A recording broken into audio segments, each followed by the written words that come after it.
नमस्कार दोस्तों, मैं आपका दोस्त दीपक गुटरेजा। राजनीति चरम सीमा पर पहुंच रही है, यानी कि चुनावी जो बिगुल है वो बच चुका है। नेता अपने अपने हलकों में अपने अपने स्थानों पर जाकर के प्रचार कर रहे हैं ताकि उन्हें वोट मिल सके और वो जीतने की कगार पर आ सके। हालांकि कांग्रेस ने अभी तक कोई भी टिकट की घोषणा नहीं की है। बीजेपी ने सभी टिकटों की घोषणाएं कर दी है। बीजेपी के नेता जो है, लोग उम्मीदवार जो है वो पहुंचने लगे हैं लोगों के बीच में।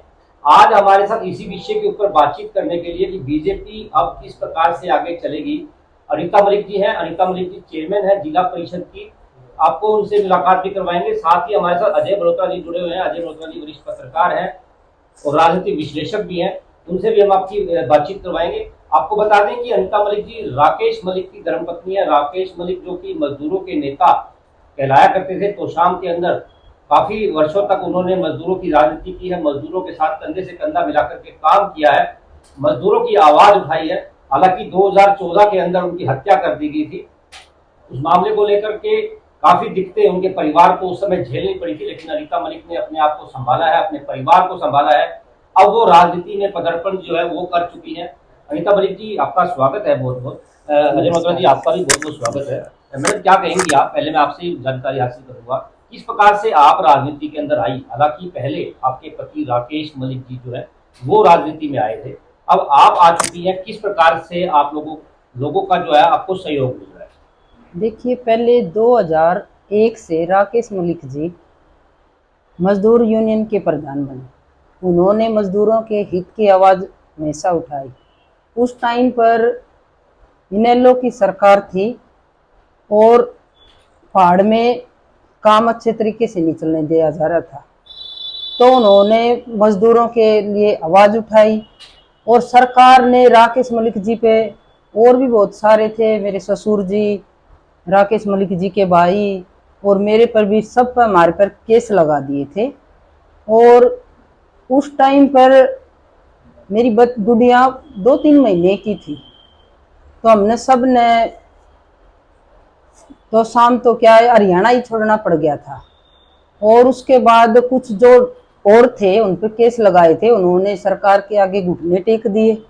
राकेश मलिक जी ने सरकार के आगे घुटने नहीं टेके, भाई मैं मजदूरों के लिए खड़ा हुआ हूँ, तो फिर इस तरह अगर मैं किसी के लिए खड़ा हुआ हूँ तो फिर इस जीवन का क्या फायदा है कि भाई मैं घुटने टेक दूं। वो जेल में भी गए, मेरे ससुर जी भी गए और राकेश मलिक जी के भाई भी गए। तो उसके बाद हमें पूरी तरह परेशान भी कराया गया, हम मानसिक रूप से भी और आर्थिक रूप से, तो आपको पता ही है, काम कुम फिर बहुत वो हो गए थे। उसके बाद राकेश मलिक जी व्यापार मंडल के प्रधान बने। व्यापार मंडल का प्रधान बनने के बाद तो शाम में गुंडागर्दी, हफ्ता वसूली हमेशा होती थी। उन्होंने अध्यक्ष बनने के बाद गुंडागर्दी, हफ्ता वसूली ये सब बंद करवाई। और आप सबको पता ही होगा, अब कुछ दिन पहले ही एक व्यापारी भाई का छोटा सा बच्चा उठाया था, जो यहाँ की मौजूदा विधायक है, उन्होंने तो उस परिवार से मिलने की भी नहीं सोची। हमें राजनीति बाद की बात है, और पहले अपने बच्चे के बारे में, घर की बात है। तो उस परिवार से मिले, उनको आश्वासन दिलवाया कि भाई आप सोच मत करो, पूरा व्यापार मंडल हम सब आपके साथ हैं। तो आप सब ने पता है, 52 घंटा लगवा तो शाम के चौक में बिल्कुल शांतिपूर्ण रूप से बैठे रहे। और मंत्री जी से मैं मिली, डीसी साहब से भी मिली थी और एसपी साहब से भी मिली थी। देखो जी, बहुत छोटा बच्चा है, इन सब ने भी आश्वासन दिया, भाई मैं आपकी बात समझू हूँ, आप सोच मत करो, बच्चा सुरक्षित घर पहुंचेगा। देखो, वो भगवान की दया से, अधिकारियों की मेहनत से और मंत्री जी के आशीर्वाद से बच्चा सुरक्षित घर पहुंचा।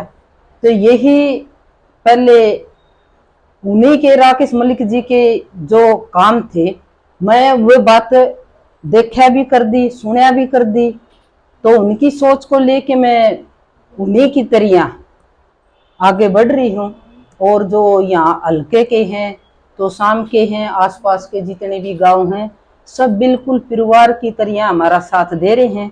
और हम सारे बिल्कुल परिवार की तरह हर टाइम उनके साथ खड़े रहा हैं। जो भी हम काम कर सका हाँ वो माँ में करने के लिए तैयार हैं। राकेश मलिक जी की जो अचानक मृत्यु हुई थी, आप तब तक मेरे ख्याल घर को संभालती थी और आप घर के चौके से बाहर निकली हैं अब, तो आपको किस प्रकार की दिक्कतें ये महसूस होती हैं राजनीति में? देखो जी, मैं बिल्कुल घर लग और बच्चा लग ही सीमित थी। हाँ जी। उस टाइम पर मानसिक संतुलन बहुत खराब हो चुका था और बहुत परेशान भी करे गए थे माँ बाद में भी। ये नहीं है कि भाई अचानक तय में खड़ी होके आ गई। और राकेश जी ने 10 साल से भी ऊपर हो चुके हैं, 1-1.5 महीना 2 महीने हो गए। तो उस परिस्थिति तो ऊपर निकलना अपने आप में एक बहुत मुश्किल काम था। फिर भी आसपास के जितने भी हल्के वासी हैं सबकी दुआ थी, भगवान का आशीर्वाद था। इस परिस्थिति ने फेस करके जिला परिषद का ये इलेक्शन लड़ा। उस टाइम पर फार्म लगाने के बाद और भी बतेरे में थे। पोलिंग वाले टाइम पर जो वो एजेंट होते हैं ना, कोई एजेंट नहीं था। ये राकेश मलिक जी का और तोशाम वालों का, सब काल के वालों का ये अपनापन है कि मैं आज चेयरमैन के पद पर हूँ। आप जिला परिषद की चेयरमैन हैं, तो आपके आगे ये चुनौतियां भी रहती होंगी कि प्रेशर भी रहता होगा कि ग्रांट्स जो गांवों में ग्रामीण विकास के लिए करनी है, तो आपकी प्रायोरिटी क्या रहती है ग्रामीण विकास के लिए? देखो जी, तोशाम हल्के में 10 पार्षद हैं और पूरे जिले में 22 हैं। ये तो सीधा सीधा देखो तोशाम में ज्यादा सा वो थोड़ा हा दिखा है। और हम जो भी जिले में काम है हर एक पार्षद से ये बोलते हैं कि भाई आप अपने एरिया के काम ले आओ। और आप सब को पता है, सभी पार्षदों को पता है, बिल्कुल बराबर काम करवाए जाओ पूरे जिले में। और पूरे जोरों शोरों से वो काम हो रहे हैं और कोई भेदभाव नहीं है। जिला प्रशासन का और जो सरकारी मशीनरी है उसका आपको कितना सहयोग मिल पाता है इस सारे काम को आप करते हो? क्योंकि बहुत चुनौतियां होती हैं। आज जो लाल फीताशाही है या क्लैरिकल वो बाबूशाही होती है, वो हर कदम पे कहीं ना कहीं रुकावट है, तो उनको कैसे आप डील कर पाते हो? देखिए, ऐसी कोई बात नहीं है। अगर बंदे की नीयत साफ होगी तो काम करने में कोई दिक्कत नहीं आएगी। कोई कितनी टाइम लग दिक्कत दे इसका है, अगर काम करने की इच्छा है तो काम जरूर बनेगा। आपकी पहली सीढ़ी तो ये रही कि आप जिला परिषद की चेयरमैन बनी हैं। हाँ ये जी। आप एक तरह से राजनीतिक सीढ़ी शुरू हुई है। आगे आपका क्या प्रोग्राम है? वहां से विधानसभा में जाने के लिए चुनाव लड़ने का भी कोई प्रोग्राम है, या राजनीति को कहाँ तक लेके जाना चाहती हैं आप? देखिए, ये तो मैं आपको ये बता रही हूँ कि भाई पार्टी का फैसला होगा। अगर पार्टी हम पर विश्वास जाती है तो हम पूरी तरह तैयार हैं। और आप सबको पता है तो शाम हल्के में पिछले 40 सालों से 12 उम्मीदवार लाए जा रहे हैं। अगर यहाँ लोकल का किसी भी गांव का हो तो शाम हल्के का, उसको अगर उम्मीदवार बनाया जाए तो फिर आप देखना भी जमानत भी नहीं बचा पाएगी। अनिका मलिक जी, आप जिला परिषद की चेयरमैन है, आपको आगे बढ़ने का पूरा मौका भी मिला है। अब किस प्रकार से आप अपनी राजनीति को जो है बढ़ते हुए देखना चाहती हैं? किस प्रकार से आप आगे जो है बढ़ रही हैं?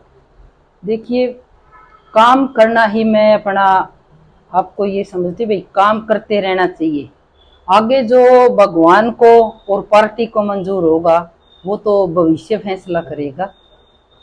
खानक जो तोशाम के साथ है, ये राजनेताओं के लिए, खनन माफिया के लिए सोने की खान रहा है। और आपने पिछले दिनों एक आवाज भी उठाई थी इसके खिलाफ, भाई अवैध खनन के खिलाफ।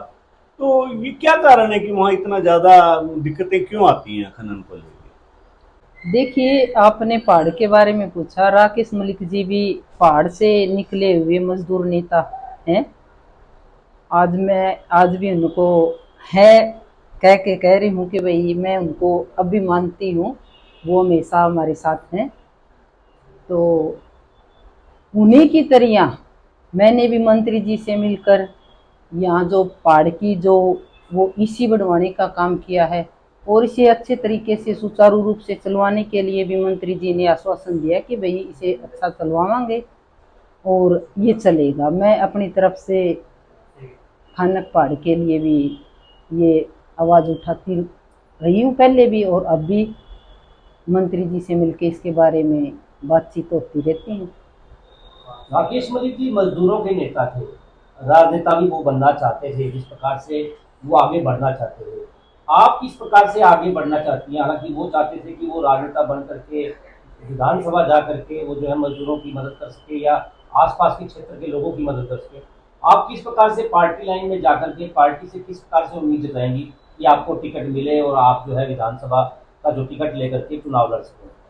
देखिए, राकेश मलिक जी की यहाँ के लोगों के प्रति उन्होंने देखा कि भाई यहाँ कितना लोगों को परेशान किया जा रहा है और ज़्यादातर तो शाम हल्के का पूरा एरिया 70-80 गांव तो पहाड़ पर ही निर्भर हैं। उन्हें पता था कि भाई इसी को अच्छे तरीके से नहीं चलाया जा रहा था। पीछे आपको पता होगा कांग्रेस सरकार में बंद हो गया था। इसी वजह से उनकी ये सोच थी कि भाई मैं यहाँ के लोगों की सेवा करूँ और उन्हीं के नक्शे कदम पर चलते हुए मैं भी यहाँ के लोगों की उन्हीं की तरह यहाँ के लोगों की सेवा करना चाह रही हूँ। और राकेश मलिक जी बिल्कुल धार्मिक प्रवृत्ति के और 25-26 साल से जो यहाँ हमारे तोशाम में बाबा मुंगीपा है, श्याम जी मंदिर है, 5 अखंड जोत चल रही है 25-26 साल से। और एक तो शाम में राकेश मलिक जी ने और गांव के और आसपास के कुछ लोगों ने मिलके गौशाला की भी नींव रखी थी, वो भी सबके सहयोग से बहुत अच्छी चल रही है। और उस टाइम पर भी राकेश मलिक जी ने खुद के निजी कोष से एक एम्बुलेंस दी थी और कुछ और भी हर साल हम भी देते आ रहे हैं और वो अच्छा काम चल तो रहा है। शाम में आपको क्या आज भी जो मूलभूत समस्याएं हैं जिस पे आपका काम करने का मन करता है, क्या ज्यादा समस्या लोगों के सामने आती है? आपके सामने आते होंगे, लोग भी बताते होंगे हमारे यहाँ ये समस्या है सबसे बड़ी। तो शाम की तो जी एक तो अब मैं मंत्री जी से मिली थी, सब्जी मंडी के बारे में मंत्री जी ने आश्वासन दे रखा है भाई इसमें तो शाम में सब्जी मंडी भी बनेगी और एक जूही में भी, और एक पानी की है उसके लिए भी हम लग रहे हैं, वो भी समस्या अब सोल्व होगी। पानी का कुछ सुधार हुआ है? बारिश का पानी, अच्छा, नहरी पानी का नहीं, बारिश जब होती है ना, जब तो शाम की मार्केट में, अच्छा, जो बरसाती हाँ, पानी जमा हाँ, होता है हाँ, आपके वहाँ पे, तो उसकी निकासी का जो मैं पीने के पानी की बात कर रहा हूँ आपके सामने, उसके लिए आप लोग क्या कदम उठा रहे हो कि पीने के पानी की समस्या दूर हो सके? तो शाम क्षेत्र में क्योंकि कई गांव में 100 के आसपास गांव है, वहाँ पानी की किल्लत बहुत रहती है गाँव के। तो देखिए, तो शाम में पानी की समस्या का समाधान अब हो जाएगा, डिगी बनने लग रही है तो शाम में।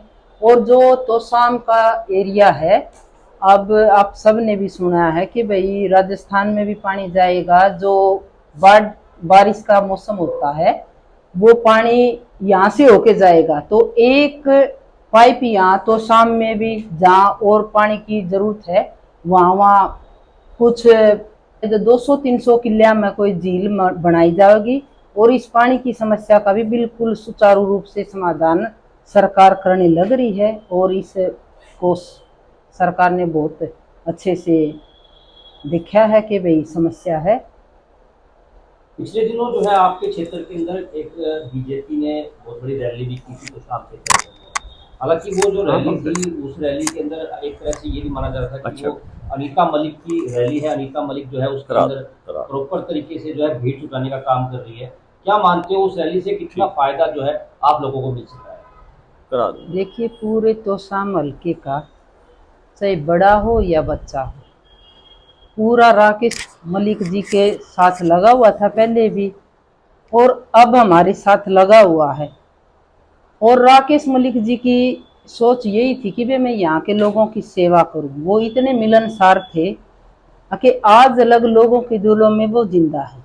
और फिर राकेश मलिक जी ने भी 2014 में रैली रखी थी और 1 मार्च की वो रैली थी। उन्होंने 70-80 गांव का दौरा कर लिया था और 21 फरवरी को राजनीतिक षड्यंत्र के तहत उनको रास्ते से हटाया गया। अब धर्मवीर जी चुनाव लड़ रहे हैं आपके पार्लियामेंट से भारतीय जनता पार्टी की टिकट पे, तो आप लोग कैसे तोशाम में ज़्यादा से ज़्यादा वोटों के उनको जितवाने के लिए कैसे कैंपेन चलाएंगे? देखिए, हम हल्के में जाएंगे, हर गांव में जाएंगे और वहाँ के लोगों से हमारे संपर्क पहले ही हैं। और मैं आप सबको इस चैनल के माध्यम से ये बताना चाह रही हूँ कि भाई तोशाम हल्के से 19 से भी ज़्यादा मार्जिन से अब की बार, और ये तो मैं कह रही हूँ पूरे हरियाणा में 10 की 10 सीटें आएंगी। और 400 पार का जो नारा है वो आप सब देख लेना, ये पूरे भारत की आवाज़ है, 400 पार अब की बार। आप जिस प्रकार से आप भी राजनीति के अंदर जो है आ चुकी हैं प्रॉपर तरीके से, हालांकि पहले राकेश मलिक जी जो है वो राजनीति के अंदर थे, आप जिस प्रकार से आपकी इच्छा है कि विधानसभा लड़े, आप तोशाम विधानसभा से लड़ना भी चाहती हैं, किससे अपना मुकाबला जो है आप मानती हैं कि कौन जो है आपको टक्कर देने वाला वहां पर तोशाम के अंदर है? देखिए, अगर पार्टी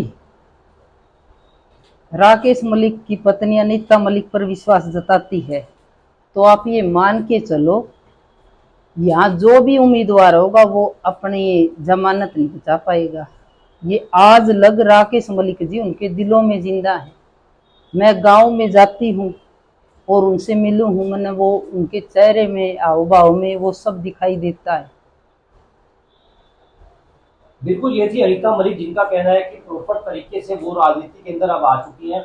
इससे पहले उनके पति राकेश मलिक जो कि मजदूरों के नेता थे, मजदूरों की राजनीति करते थे, उसके बाद उनकी हत्या जो है 2014 के अंदर कर दी गई थी। हत्या के बाद बेशक से वो जो है एक बार उनका पूरा परिवार टूट चुका था, लेकिन आज वो फिर से जो है राजनीति को जिंदा कर चुकी है। अब वो राजनीति के अंदर पूर्ण रूप से समा चुकी है। जिला परिषद है भिवानी की, लोगों के जो घरों के जो काम है लोगों के वो करती है।